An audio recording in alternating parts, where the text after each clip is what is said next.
예전에 부교역자 시절에 그 담임 목사님이셨던 옥하는 목사님이 젊은 저희들에게 들려주셨던 여러 말씀들 중에서 지금도 그 뇌리에 깊이 박혀 한 번씩 떠올려지는 그런 말씀들이 있습니다. 예를 들면은 그 목사님께서 그 신학생 시절에 이제 어느 교회에 교육준사로 부임을 하셨나 봅니다. 얼마나 거기에 열정을 다 쏟으셨던지 엄청 부흥이 일어났다고 제가 들었습니다. 그 몇십 명 모이던 그 아이들이 몇백 명으로 늘어나고, 그러니까 젊은 사역자 입장에서 신이 나가지고 거기에 다 올인을 하셨는데요. 문제가 뭐냐? 그 신학 공부하는 학생인데 너무 사역에 매진을 하다 보니 그 목사님 하시는 말씀이, 그때 그 몇 학년 몇 학기 한 학기를 온전히 신학 공부하는 일을 내가 소홀히 했다. 근데 그 다음 말씀이 너무 충격이었습니다.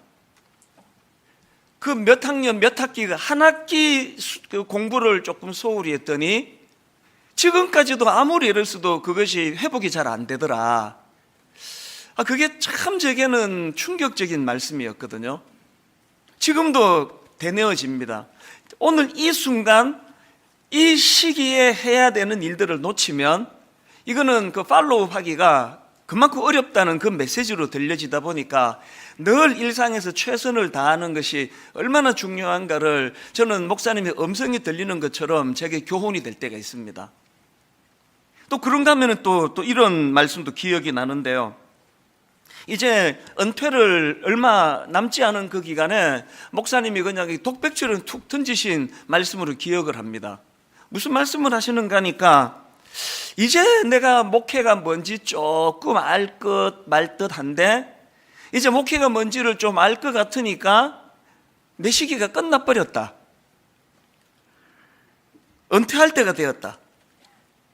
이게 제게 왜 충격이 되는가 하면 여러분 모두도 다 인정하시겠지만 옥하는 목사님은 적어도 제가 만난 이후로 제가 아는 바로는 곁눈질하면서 세월을 낭비한 적이 한 번도 없는 분이에요. 온전히 인생을 이 목양을 향하여 그거 하나만을 놓고 달려가고, 어떤 면에서는 자녀 교육도 좀 희생이 있고 가정도 돌보는 일이 좀 참 마음이 아프시고 그렇게 필요할 정도로 집중해서 한 곳을 향해 달려가신 그분도 시간이 모자란다는 거예요. 이게 참 충격이 됐는데 지금도 마찬가지입니다. 이게 인생의 재료가 이것도 결핍이고 저것도 부족하고 그래서 우리가 어려운 게 많은데 그 중에서 이 시간이 충분하지 않은 거, 이게 얼마나 우리로 하여금 긴장을 하게 만드는지 모릅니다. 그 생각을 할 때마다 저는 그 목사님의 육성이 막 들리는 것 같습니다. 제가 지난 송구 영신 예배를 마치고 우리 새아이에게 문자로 그 나폴레옹이 했던 경구 하나를 보내줬거든요. 이런 내용입니다. 오늘의 불행은 언젠가 내가 잘못 보낸 시간의 보복이다. 지난 연말부터 계속 이 나폴레옹의 경구가 제 마음에 되뇌어지는 겁니다. 오늘의 불행은 언젠가 내가 잘못 보낸 시간의 보복이다. 지나간 건 할 수 없고 오늘 내가 이 시간을 잘못 사용하면 더 나이가 든 어느 시점에서 그것이 나를 복수한다. 뭐로 의미하겠습니까? 하루하루 최선을 다해 살아가는 것의 중요함을 일깨우는 그런 경고 아닙니까? 그런가 하면은 새해 들어가지고 또 제 마음에 울림이 되는 영화 대사 하나가 또 있는데요. 인생을 낭비한 죄, 시간을 낭비한 죄. 이거는 그 빠삐용이라는 유명한 영화 대사에 나오는 한 대목인데요. 이제 그 주인공이 자기 아내를 죽였다는 억울한 누명을 쓰고 이제 감옥에 갑니다. 늘 그게 이제 억울하다 보니까요. 이제 깜빡 잠이 들었는데 꿈에 그 지옥의 재판관을 만납니다. 그래서 이제 꿈에서도 이제 호소를 하는 거예요. 재판관님, 저는 결백합니다. 저는 제 아내를 죽이지 않았습니다. 그랬더니 그 지옥의 사자가 하는 말이, 나도 안다. 그래, 너 사람 죽이지 않았다. 너는 살인과는 관계가 없다. 그렇다면 내가 무슨 죄로 이런 고통을 받아야 합니까? 그랬을 때 그 지옥의 재판관이 한 말이 이겁니다. 그것은 인생을 낭비한 죄, 시간을 낭비한 죄이다. 원래 들어와가지고 이 짧은 대사가 자꾸 내 마음에 되뇌어지는 겁니다. 시간을 낭비한 죄. 이런 것들이 자꾸 이제 제 마음에 되뇌이다 보니까 오늘 본문 에베소서 5장 16절 말씀도 자꾸 묵상을 하게 되는 겁니다. 세월을 아끼라 때가 악하니라. 이 때가 악하다는 이 표현이 뭘 의미하는지는 여러 의미가 있겠지만, 여러분, 이 세상이 악하면 악할수록 우리 시간 도둑질을 많이 해먹는다는 그 차원으로도 이 말씀을 읽을 수 있는 거 아닙니까? 오늘날 저는 이 시대 청소년들이 불행한 게 난 그거라고 생각합니다. 시대를 잘못 만나가지고 괜히 이거 무슨 스마트폰이니 이거 별 필요도 없는 이런 걸 만든 이후에 이 청소년 길을 보내다 보니 시간 도둑질을 얼마나 많이 당합니까? 정신을 차릴 수가 없습니다. 그건 어른들도 마찬가지예요. 세월을 아끼라 때가 악하니라. 여러분, 여기 나오는 아끼라 이 단어는 헬라어로 엑사고라조라는 단어인데요, 이 단어는 원래 사다, 대가를 지불하고 구해내다, 이런 뜻을 가진 단어입니다. 이게 뭘 강조하는 표현입니까? 그만큼 내게 주어진 시간이 소중한, 내 가진 모든 걸 다 주고 반드시 사야 되는 금은 보화와 같이 중요한 게 그게 바로 내게 주어진 시간이다. 이걸 강조하기 위한 그 표현 아니겠습니까? 그러다 보니까 참 하나님께는 감사하는 일인데요, 요즘에 제 하루하루의 삶이 계속 이런 부분으로 좀 기도 제목이 떠올려지는 그런 상황입니다. 저희 어머니는 이제 연세가 96세가 되시다 보니까 이제 노심초사 막내 아들 위하는 마음밖에 없으신 것 같아요. 그래서 전화를 드리면 거의 매일 똑같은 말씀을 하세요. 연세가 이제 들어가시는 그런 특징이기도 한데요, 하여튼 전에는 안 그러셨거든요. 주를 위해 충성해라, 늘 충성해라, 이런 말씀하셨는데 요즘에는 전화만 드리면 힘들어서 어떡하니, 얼마나 힘드니, 계속 그런 말씀을 하세요. 죽을 것 같지, 이런 말씀도 하세요. 얼마나 힘드니 그러시면요, 제가 앵무새처럼 대사가 있습니다. 딱 두 마디 말씀을 드립니다. 첫 번째 마디가, 엄마, 우리나라 사람치고 이 정도 수고 안 하고 밥 먹는 사람 아무도 없습니다.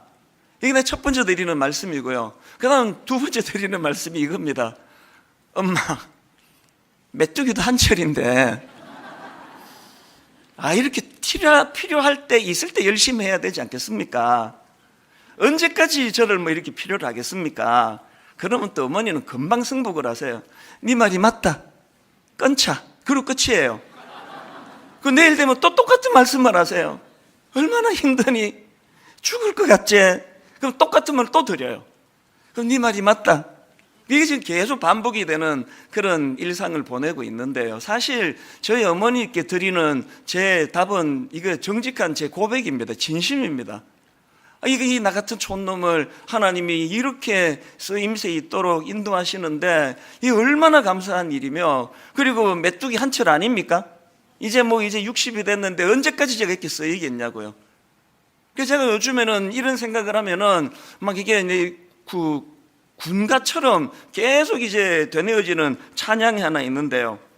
어두운 밤 쉬되리니 내 직분 지켜서 찬 이슬 맺힐 때에 즉시 일어나 해 돋는 아침부터 힘써서 일하라. 일할 수 없는 밤이 속히 오리라. 맨 끝에 하나 불러드리려고 처음부터 다 부른 거예요.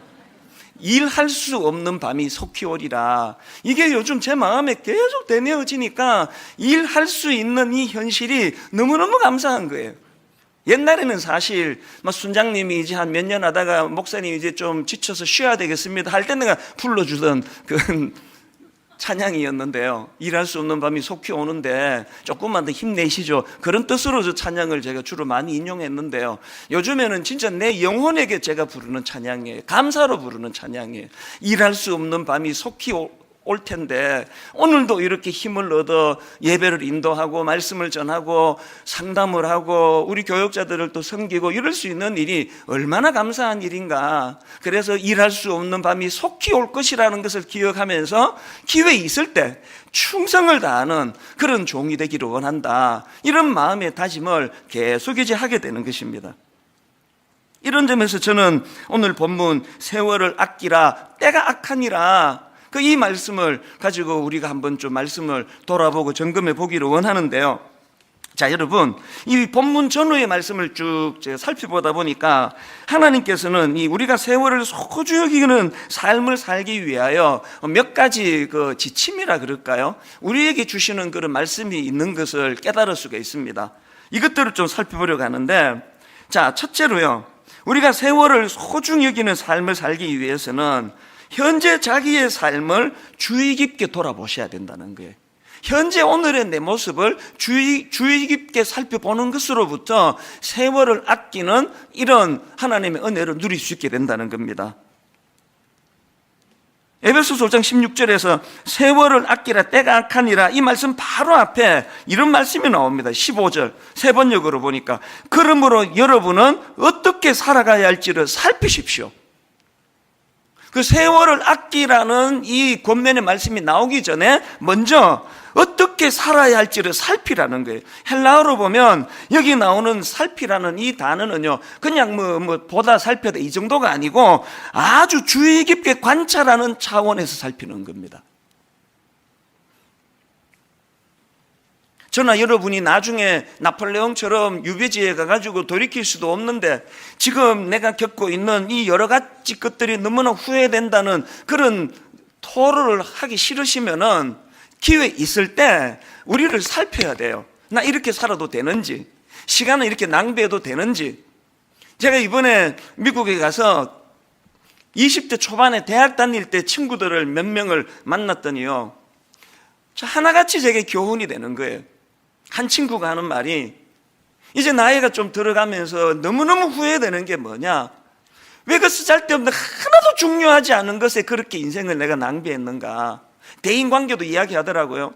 조금만 품어버리면 되는데, 조금만 용납하면 되는데 그거를 시시비비를 가리느라고 그런데 에너지를 왜 이렇게 많이 낭비했는지 모른다고.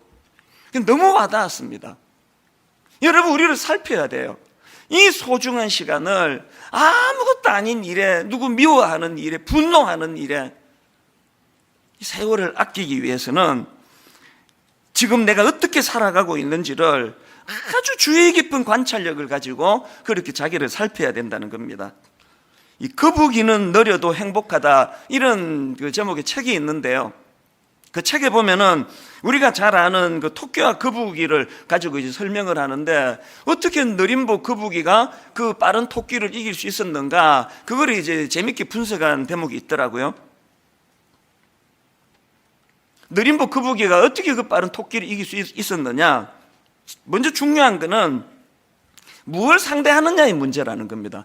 토끼는 상대방 거북이를 상대했지만 거북이는 토끼를 상대한 게 아니라 결승점을 상대했다는 게, 결승점까지 완주하는 것이 그의 목표지 거북이는 토끼를 이기는 게 목표가 아니었다. 오히려 이게 승리의 비결이다.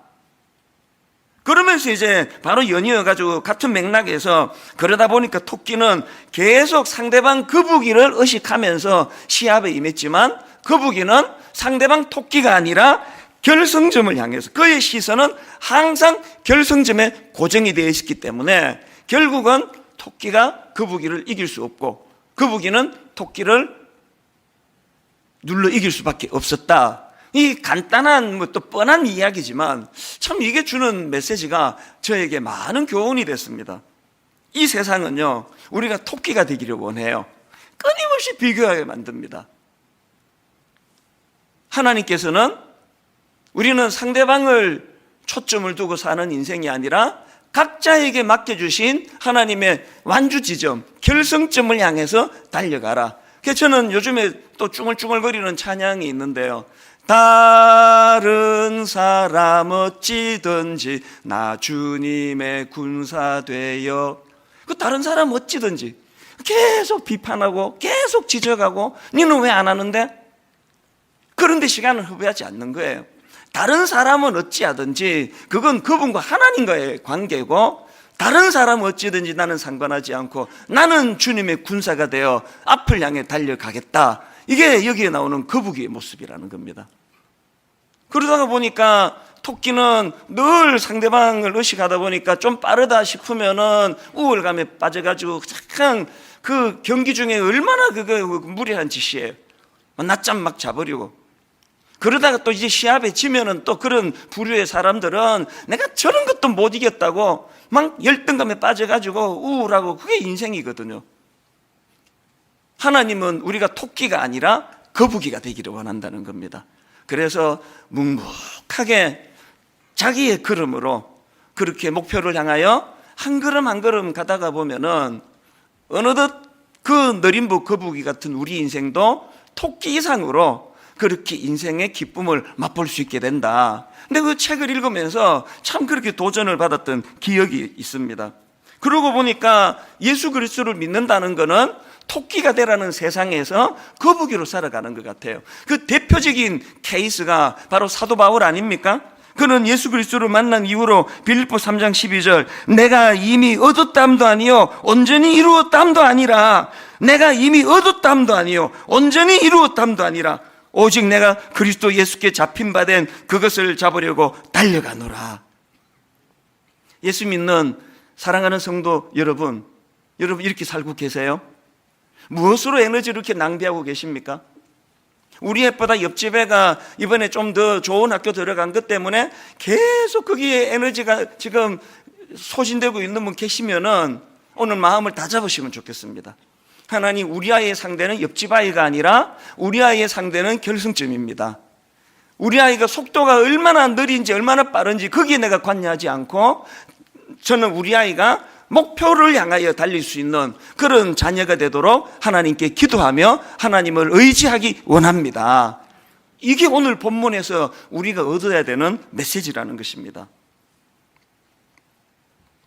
그런가 하면 두 번째로, 여러분, 우리가 이 세월을 소중히 여기는 삶을 살기 위해서는요, 이 주의 뜻이 내 삶의 기준이 되고 있는지를 늘 돌아보셔야 합니다. 주의 뜻이 삶의 기준이 되지 않는데 열심히 사는 삶, 이게 가장 허무한 인생입니다.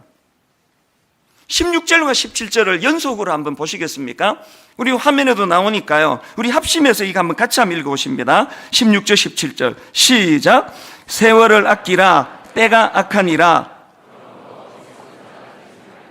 오직 주의 뜻이 무엇인지 이해하라.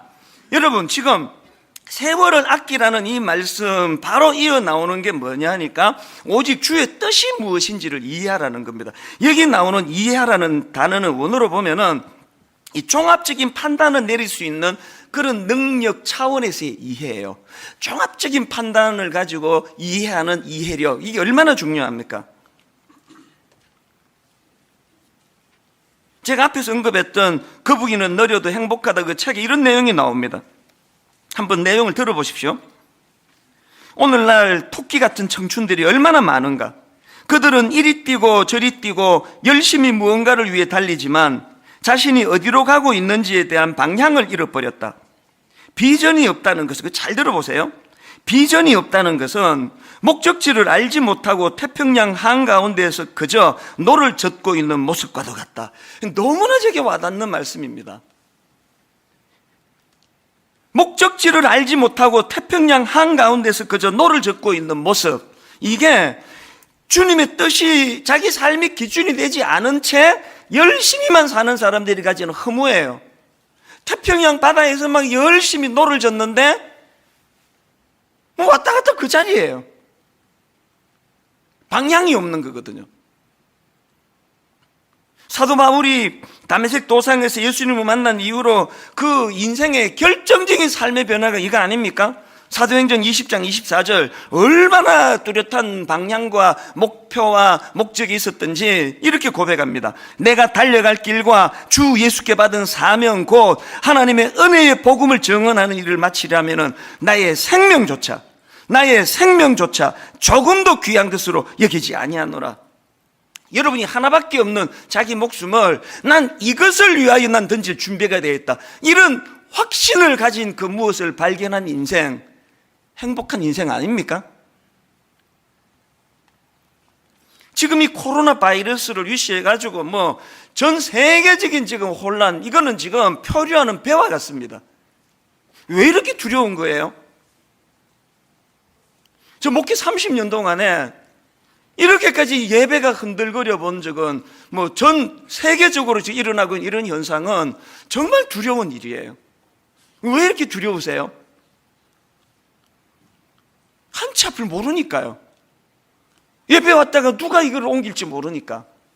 그냥 두려운 거예요. 공포스러운 거예요.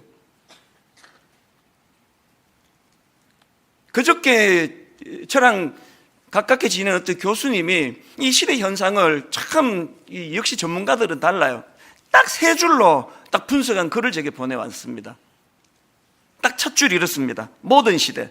화면으로도 좀 부탁을 했거든요. 모든 시대. 권위자가 있던 시대. 포스트 모던 시대. 이 시대죠. 포스트 모던 시대. 권위가 상대화되는 시대. 포스트 모던 시대. 각자가 신이 되는 시대. 딱 이 하나로 이 시대 현상을 설명을 했더라고요. 그런 그 뉴스 신문 기사 다 읽으셨겠지만요, 2000년대 이전에는 이런 종류의 바이러스를 듣지도 보지도 못했다는 거예요. 왜 자꾸 이런 일이 발생을 하는 겁니까? 각자가 신이 돼버리니까요. 각자가 기준이 돼버리니까요. 절대적인 어떤 중심이 없다가 보니까 태평양 바다에서 노는 열심히 졌는데 어디로 가는지 아무도 몰라요. 이것이 집단화가 되니까 저는 너무 공포스러운 게요. 이거야 이제 또 곧 끝나겠죠. 어떤 괴물 같은 게 또 치고 들어올지, 무엇이 우리를 위협할지 알 수 없는, 한 치 앞도 알 수 없는 이런 시대가 돼버린 게 왜 그러냐? 저는 이게 잠언 21장 5절에서의 말씀과 맥락이 있다고 생각하는데요. 잠언 21장 5절을 보십시오. 부지런한 자의 경영은 풍부함에 이를 것이나 조급한 자는 궁핍함에 이를 따름이니라. 보통 우리가 알기로 부지런한 거에 반대되는 개념은 게으른 거 아닙니까? 부지런한 자에 반대되는 개념은 게으른 자인데요, 여기 보니까 부지런한 자의 반대 개념이 조급한 자라는 거예요.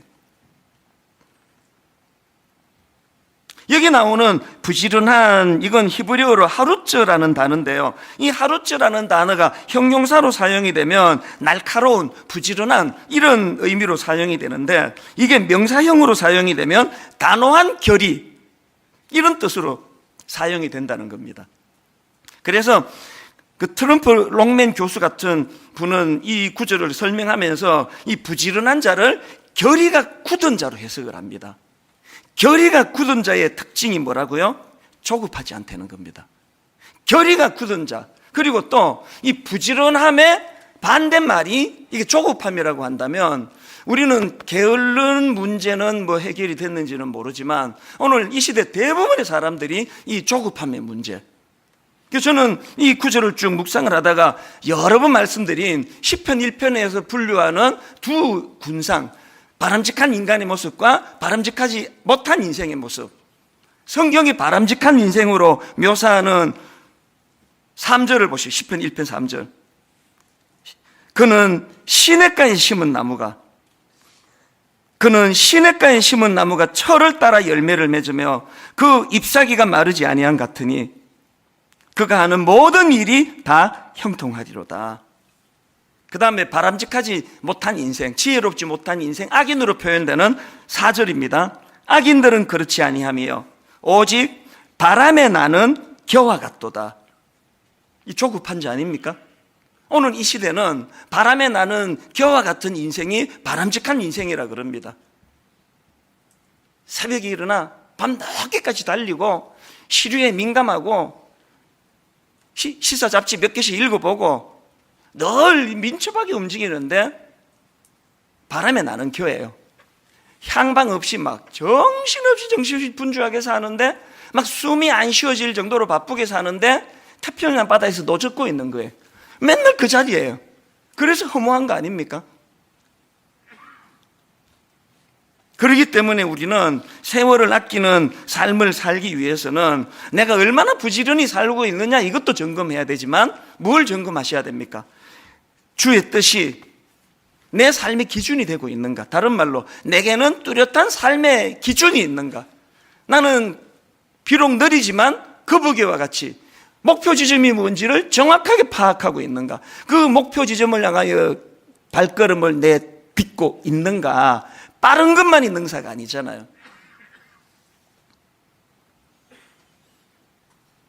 그런가 하면은 마지막 세 번째로 이 세월을 아끼는 삶을 위해서는 성령님에 의해 충만하게 되어야 된다는 사실을 늘 우리가 되돌아보셔야 되는 겁니다. 내가 지금 제대로 가고 있는지 점검하는 것도 중요하고, 그리고 또 예수 그리스도가 내 삶의 기준이 되는가를 돌아보는 것도 중요하지만, 궁극적으로는 그 일을 이루시는 분은 내 안에 성령님의 도우심이라는 걸 정확하게 알고 있어야 된다는 그 얘기예요. 그래서 18절에 보니까 술 취하지 말라, 이는 방탕한 것이니 오직 성령으로 충만함을 받으라. 여러분, 왜 16절에서 세월을 아끼라는 말씀이 있는데 바로 그 다음 9절에서 성령으로 충만함을 받으라는 말씀을 여기서 거론하겠습니까? 우리 모든 삶의 영역에 성령으로 충만함이라는 것이 절대 필수 조건이지만, 이 세월을 아끼는 문제에도 성령님의 인도하심이 필요하다는 겁니다. 그리고 여러분 다 아시지만 이 성령 충만을 설명하면서 바로 앞에 술 취하지 마라, 술 취하지 마라. 경험해 보신 분은 다 아시겠지만 이 술에 취하면은 평소에 자기가 갖고 있던 판단력, 분별력, 자제 다 잃어버리는 거 아닙니까? 그래가지고 그렇게 평소에 점잖던 어떤 교수님이 술자리에서 그만 실수를 하는 바람에 교직에서 그렇게 강제로 떠나는 그런 일이 일어나고, 정치가들에게도 그런 일이 일어나고, 그 모든 것들이 술의 영향력 아래 놓여 있기 때문에, 이런 점에서 저는 한국 초대교회에 내 머릿속에 내 고맙게 생각합니다. 술 마시지 마라. 우리는 적어도 그런 실수할 일은 없거든요. 왜 성령으로 충만하라는 이 말씀을 술에 취하는 것으로 비교해서 설명을 하는지 아시겠죠? 이거 영향력의 문제라는 겁니다. 우리가 성령님의 영향력 아래 있으면 우리는 그분의 지도를 받게 돼 있고, 그분의 영향력 아래 있게 된다면 세월을 아낄 수밖에 없는 거 아닙니까? 제가 이번에 미국에 가가지고 이제 시차 때문에 막 잠이 안 오고, 그래서 이제 인터넷을 어떻게 검색하다가 보니까 그 골목 식당이라고 하는 그거를 보여주더라고요. 그래서 제가 길게도 아닙니다. 한 10분 15분 이제 그거를 졸다가 보다가 그렇게 잠깐 봤는데, 보니까 거기에 이제 어떤 엄마하고 젊은 총각이에요. 같이 이제 무슨 식당을 운영하는데요. 지금 백종원 씨 그 일을 이제 도와주는 백종원 씨가 딱 보니까 이 아들이 의욕이 없는 겁니다. 그래서 이 주머니에 손 넣고 계속 으실렁거리고 뭐를 해도 그 의욕이 없고 그러니까요. 그래서 이제 제가 딱 본 그 프로에서 막 엄청나게 혼을 내는 공개적으로 얼굴이 화끈거릴 정도로 뭐 하고 있느냐고, 이렇게 의욕이 없어서 무엇에 쓰이겠냐고 막 그렇게 야단을 치니까요. 그 젊은 총각이 얼마나 마음이 쓰이겠습니까? 그래서 막 변명을 하니까 더 야단을 치더라고요. 막 그렇게 야단치다가 그 백종원 씨가 가고 나니까 그 아들이 이제 우는데요. 내 마음이 너무 아팠어요. 참 이 시대에 이 밥 먹고 살기가 진짜 어려운 거구나. 수도 그 부엌에 수도 물 켜놓고 막 계속 그렇게 울더라고요. 그 하나밖에 없는 아들이 그렇게 꾸지람 듣고 우니까 엄마 마음이 어떻겠습니까? 엄마가 등 두드려주고 어떡하니 그렇게 달래는 그 대목이 저한테 참 마음이 찡했는데요.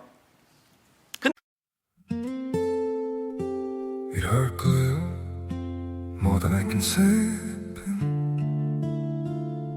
But maybe love isn't holding on. Maybe it's knowing when to walk away.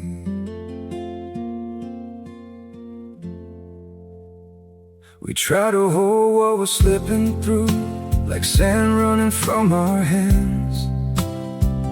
Every promise started losing shape. We couldn't be what we once planned. Your eyes would look right through mine, like you were already gone. We stayed too long in a fading light, trying to prove we still. It hurt good, more than I can say. But maybe love isn't holding on. Maybe it's knowing when to walk away.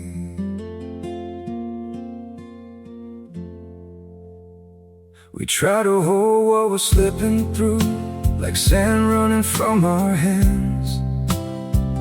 Every promise started losing shape.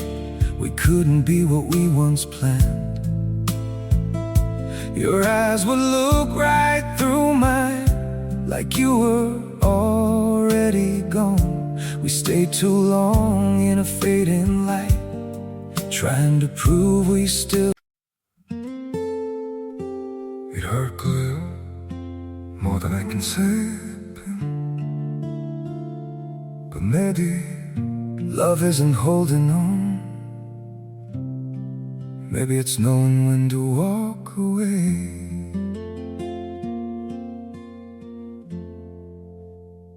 We try to hold what we're slipping through, like sand running from our hands. Every promise started losing shape. We couldn't be what we once planned. Your eyes would look right through mine, like you were already gone. We stayed too long in a fading light, trying to prove we still. It hurt good, more than I can say. But maybe love isn't holding on. Maybe it's knowing when to walk away.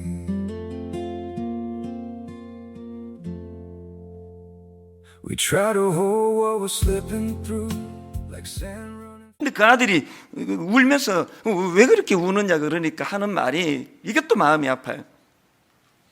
자기가 전에는 인생에 어떤 의욕도 있었고 계획도 있고 그랬는데 내가 어쩌다 이런 거 다 잃어버리게 된지 모르겠다고. 어쩌다가 내가 이루고 있나. 그래서 그렇게 운다고 그런 요지의 이야기를 하더라고요. 근데 맨 마지막에 그 아들이 한마디 하는 말이 속이 후련하다는 겁니다. 그 꾸지람 듣고 정신이 번쩍 든다고. 거기까지 보고 제가 지난주에 한국으로 돌아와가지고 막 찾아가지고 봤어요. 그다음 어떻게 됐는가. 대반전이 일어났습니다. 그 짧은 일주일 사이에 이 아들이 대호각성하고 그 백종원 씨가 가르쳐주시는 그 조리법을 가지고 뭘 하나 개발해내고 음식 맛이 확 달라지고 그냥 그 잠깐 그 프로를 보면서 제 마음에 무슨 생각이 스쳐 지나갔느냐 하니까요. 이게 나이가 들어갈수록 참 가슴 아픈 현상이에요. 나한테는 백종원 씨 같은 좋은 자가 없는데 오카노 목사님 돌아가실 때 제일 슬펐던 게 그거예요. 목사님 계실 때는요, 딱 화요일에 전화가 오세요. 월요일 하루 쉬게 내버려 두시고 화요일 오후에 전화가 오세요. 네 설교 잘 듣고 있다. 그 한마디에 모든 게 다 들어있는 거예요. 네 설교 잘 듣고 있다. 늘 긴장하고 늘 조심하고 한 번씩 찾아뵈면은 이렇게 지적을 해주시고 그랬는데 오카노 목사님 돌아가시고 제가 나이가 60살이 되고 이러다가 보니까 저에게는 그렇게 지적해 줄 백종원 씨 같은 오카노 목사님 같은 분이 안 계세요. 그래서 제가 이 프로를 보고 며칠 시간이 지나고 마음에 불쑥 든 생각이 뭐냐 하니까 그래서 내가 의지해야 되는 것은 성령님. 저를 누가 따끔하게 지적해 주시고 목회 어떻게 그렇게 하느냐고 혼을 내주시던 담임 목사님이 계시지 않기 때문에 저에게는 성령으로 충만하기 원합니다. 성령님 저를 지도해 주시고 깨우쳐 주시고 가르쳐 주시고 때로는 책망하시고. 여러분, 저는요 내 인생의 마지막에 나폴레옹처럼 유배지에서 오늘의 불행은 언젠가 내가 잘못 보낸 시간의 보복이다. 이런 무기력한 소리 하면서 인생을 끝내고 싶지 않습니다. 누가 그러고 싶겠냐고요. 기회가 없는데, 유배지인데. 오늘 하나님께 우리에게 다시 기회를 주시기 때문에 저도 힘을 낼 것이고요. 오늘 말씀 듣는 모든 성도님들도 같이 힘을 내시기를 원합니다. 성령님을 의지하여 더욱 성령으로 충만하여 그분이 저를 견인해 주셔서 의욕을 잃어버린 그 TV 프로에 나오는 그 젊은 청년처럼 그 따끔한 지적 앞에 다시 한번 힘을 얻어 달려가는 그런 성령님의 인도하심으로 인해 삶의 의욕이 회복이 되고 잘못된 방향이 되찾아지는 그런 믿음의 성도님들 되시기를 바랍니다. 내 삶에 그 지표 같은 말씀이 하나 있는데요. 요한복음 19장 30절입니다. 예수께서 신 포도주를 받으신 후에 이르시되 다 이루었다 하시고 다 이루었다 하시고 머리를 숙이니 영혼이 떠나가시니라. 예수님은요, 이 마지막 이 한마디를 선포하시기 위하여 모든 걸 견뎌내시고 모든 걸 견뎌내시고 모든 걸 견뎌내시고 결국은 다 이루었다.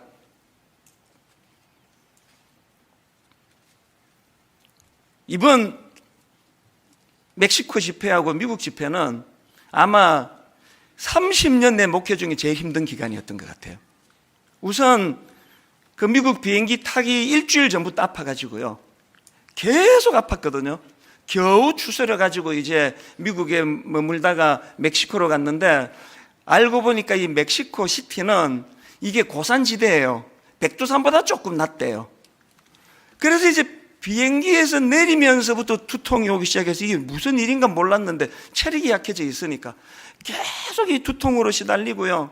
그러다가 또 이제 좀 있다가 또 설사가 막 계속 이제 그치지를 않아가지고 정말 힘들었습니다. 그런데 너무너무 신기하게도요. 계속 머리 아프다가 저녁 집회가 되면은 잠깐 괜찮고 설교 끝나고 오면 또 머리 아프고 설사도 또 하긴 좀 지저분한 얘기를 했는데 자세히 말씀 못 드리는데요. 마지막 축도 직전까지 이게 지금 아슬아슬한 이런 과정을 계속 거치면서도 그 멕시코 시티 집회가 너무나 하나님 은혜로 손색 없이 잘 치루어졌거든요.